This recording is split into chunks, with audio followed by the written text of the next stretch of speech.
ಮೂಲಕ ನಾಡಿನ ಹಿತದೃಷ್ಟಿಯಿಂದ ನಮ್ಮ ಸಮಾಜದ ಹಕ್ಕನ್ನು ಇವತ್ತು ರಾಜಕೀಯದಲ್ಲಿ ಪ್ರತಿಬಿಂಬಿಸುವುದಕ್ಕೆ ಈ ವಿಷಯವನ್ನು ರಾಜ್ಯ ಸರ್ಕಾರಕ್ಕೆ ನಿಮ್ಮ ಮೂಲಕ ಮನನೆ ಮಾಡಲು ಇಂದು ನಾನು ನಿಮ್ಮ ಮುಂದೆ ಬಂದಿದ್ದೇನೆ. ಈ ವೀರಶೈವ ಸಮಾಜವು ಕರ್ನಾಟಕದ ರಾಜಕೀಯ ಇತಿಹಾಸದಲ್ಲಿ ದಾಸೋಹ, ಶಿಕ್ಷಣ ಮತ್ತು ಸಾಮಾಜಿಕವಾಗಿ ಅನೇಕ ರಾಜಕೀಯ ಪಕ್ಷಗಳಿಗೆ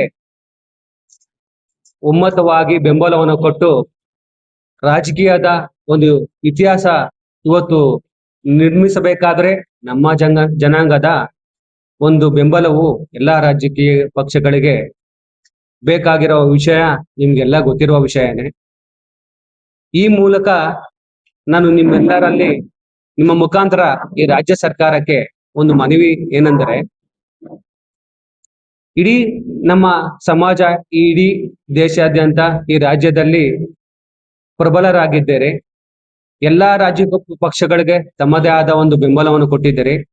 ಈ ಸರಿ ನಮ್ಮ ಕಾಂಗ್ರೆಸ್ ಪಕ್ಷಕ್ಕೆ ನಮ್ಮ ವೀರಶೈವ ಲಿಂಗಾಯತ ಸಮಾಜವು ಬಹು ದೊಡ್ಡದ ಬೆಂಬಲವನ್ನು ಕೊಟ್ಟು ಇವತ್ತು ಅವರ ಒಟ್ಟು ಶಾಸಕರ ಬಲದಲ್ಲಿ 36 ಶಾಸಕರು ನಮ್ಮ ವೀರಶೈವ ಲಿಂಗಾಯತ ಬಂಧುಗಳೇ ಆಗಿದ್ದಾರೆ.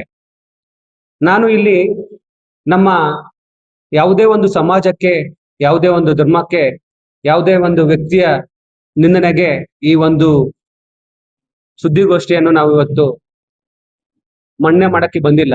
ಸಮಾಜದ ಹಿತದೃಷ್ಟಿಯಿಂದ ನಮ್ಮ ಸಮಾಜದ ಹಕ್ಕೊತ್ತಾಯದ ವಿಚಾರಕ್ಕಾಗಿ ಇವತ್ತು ನಮ್ಮ ಉಪಾಧ್ಯಕ್ಷರು, ನಮ್ಮ ತಾಲೂಕಿನ ಅಧ್ಯಕ್ಷರು, ನಮ್ಮ ಹಿರಿಯ ಮುಖಂಡರು ಹಾಗೂ ರಾಜ್ಯದ ಯುವ ಘಟಕದ ನಿರ್ದೇಶಕರು ಹಾಗೂ ನನ್ನ ಅಣ್ಣ ತಮ್ಮಂದರು, ರಾಷ್ಟ್ರೀಯ ಯುವ ಘಟಕದ ನಿರ್ದೇಶಕರು ಹಾಗೂ ನಮ್ಮ ಸಮಾಜದ ಎಲ್ಲಾ ಬಂಧುಗಳು ಇವತ್ತು ಬಂದಿದ್ದಾರೆ.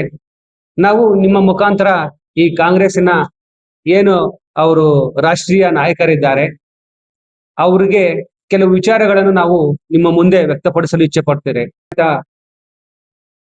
ಸಮಾಜವು ಇವತ್ತು ನಿಮ್ಮ ಪಕ್ಷಕ್ಕೆ ಬೆಂಬಲವನ್ನು ಕೊಟ್ಟಿದ್ದೆ. ಇದೇ ಬೆಂಬಲವನ್ನು ನೀವು ಮುಂದುವರಿಸಿಕೊಂಡು ಹೋಗ್ಬೇಕಾದ್ರೆ ನಮ್ಮ ಸಮಾಜ ನಿಮ್ಮ ಮೇಲಿಟ್ಟಿರುವ ಬೆಂಬಲ, ವಿಶ್ವಾಸವನ್ನು ಅದು ಉಳಿಸಿಕೊಂಡು ಹೋಗ್ಬೇಕು. ಈ ವಿಶ್ವಾಸ, ಬೆಂಬಲವನ್ನು ಹೀಗೆ ಮುಂದುವರಿಸಿಕೊಂಡು ಹೋದರೆ ಮುಂಬರುವ ದಿನಗಳಲ್ಲಿ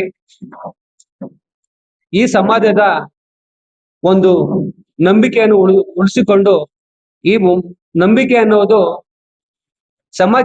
ಸಮಾಜಕ್ಕೆ ಈ ನಂಬಿಕೆ ಅನ್ನೋದು ತುಂಬಾ ಮುಖ್ಯವಾದದ್ದು. ಈ ನಂಬಿಕೆಯಿಂದ ನೀವು ಉಳಿಸ್ಕೊಂಡು ಹೋಗ್ತಿರೋ ಮುಂದೆ ನೀವು ಮುಂಬರುವ ಚುನಾವಣೆಗಳಲ್ಲಿ ನಿಮ್ಗೆ ಮತ್ತಷ್ಟು ಬಲ ನಮ್ಮ ಸಮಾಜ ಮುಖಾಂತರ ಸಿಗುತ್ತದೆ. ಆದ್ದರಿಂದ ಇವತ್ತು ನಾವು ಮನ್ನಣೆ ಮಾಡೋ ವಿಚಾರ ಅಂದ್ರೆ, ನಾವು ಅಖಿಲ ಭಾರತ ವೀರಶೈವ ಮಹಾಸಭಾ ರಾಜ್ಯಾದ್ಯಂತ, ದೇಶಾದ್ಯಂತ ಇದ್ದೀರಿ. ರಾಜ್ಯದಲ್ಲೂ ಪ್ರತಿಯೊಂದು ಗ್ರಾಮದಲ್ಲೂ ವೀರಶೈವ ಮಹಾಸಭಾ ಸಂಘಟನೆಗಳಿದೆ. ಗ್ರಾಮದಲ್ಲಿ, ಹೋಬಳಿ ಲೆವೆಲ್ ಅಲ್ಲಿ, ತಾಲೂಕ್ ಲೆವೆಲ್ ಅಲ್ಲಿ, ಜಿಲ್ಲಾ ಲೆವೆಲ್ ಅಲ್ಲಿ, ರಾಜ್ಯ ಲೆವೆಲ್ ಅಲ್ಲಿ ಈಗ ಸಂಘಟನೆಗಳು ತುಂಬಾ ಪ್ರಭಾವಶಾಲಿಯಾಗಿ, ತುಂಬಾ ಆಕ್ಟಿವ್ ಆಗಿದ್ದಾವೆ. ನಾವು ನಿಮ್ಮ ಮುಖಾಂತರ ಯಾವುದೇ ಸಮಾಜಕ್ಕೆ ಯಾವ್ರಿಗೆ ಒಂದು ನೋವಾಗದಂತೆ ನಾವು ವಿಚಾರ ಈ ಪ್ರಸ್ತಾಪಿಸ್ತಿದ್ದಾರೆ. ಏನಂದ್ರೆ, ನಮ್ಮ ಸಮಾಜ ಬಹು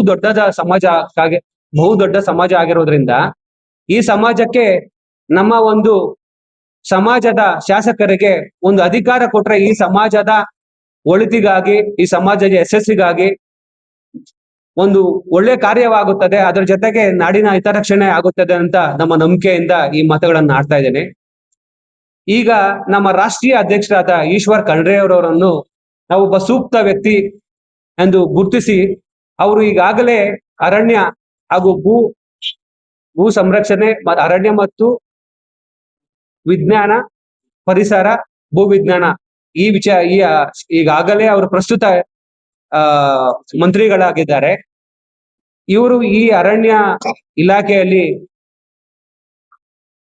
ಈಗ ಇದುವರೆಗೂ ಆಗದೆ ಇರುವಂತಹ ಒಂದು ಈ ಏನು ಅರಣ್ಯ ಭೂಮಿ ಒತ್ತುವರಿ ಮತ್ತೆ ಇದುವರೆಗೂ ಆಗದಿದ್ದಂತಹ ಬದಲಾವಣೆಗಳು ಈ ಅರಣ್ಯ ಇಲಾಖೆಯಲ್ಲಿ ತಂದಿದ್ದಾರೆ. ಇವರು ಯಾವುದೇ ಒಂದು ಕಳಂಕ ಇಲ್ಲ, ನಿಷ್ಠೆಯಿಂದ ಮತ್ತೆ ಕಾಂಗ್ರೆಸ್ಗೆ ಅವರು ಅನೇಕ ದಶಕಗಳಿಂದ ಅವ್ರ ನಿಯತ್ತು ನೋಡ್ಸಿದ್ದಾರೆ. ಮೊನ್ನೆ ಮೊನ್ನೆ ತಾನೇ ಅವರ ಮಗನಿಗೆ ಇನ್ನ 26 ವರ್ಷ ಆಗಿರ್ಬೋದು, ಅವರು ಮೊನ್ನೆ MP ಅಲ್ಲಿ ನಿಂತು ಗೆಲ್ಸಿದ್ದಾರೆ. ಅವರು ದಶಕಗಳಿಂದ ಈ ಕಾಂಗ್ರೆಸ್ಗೆ ಶಿಸ್ತಿನ ಸಿಪಾಯಿ ಆಗಿ ದಕ್ಷತೆಯಿಂದ ಒಳ್ಳೆ ಆಡಳಿತ, ಪಕ್ಷಕ್ಕೆ ಯಾವುದೇ ಒಂದು ಕಪ್ಪು ಚುಕ್ಕೆಯನ್ನು ಅಂಟುಕೊಳ್ಳದಂತೆ ಅವರು ಕಾರ್ಯನಿರತರಾಗಿದ್ದಾರೆ. ಈಶ್ವರ್ ಖಂಡ್ರೆ ಅವರಿಗೆ ಉಪಮುಖ್ಯಮಂತ್ರಿ ಸ್ಥಾನವನ್ನು ಕೊಡಬೇಕೆಂದು ನಾವೆಲ್ಲ ಚರ್ಚಿಸಿ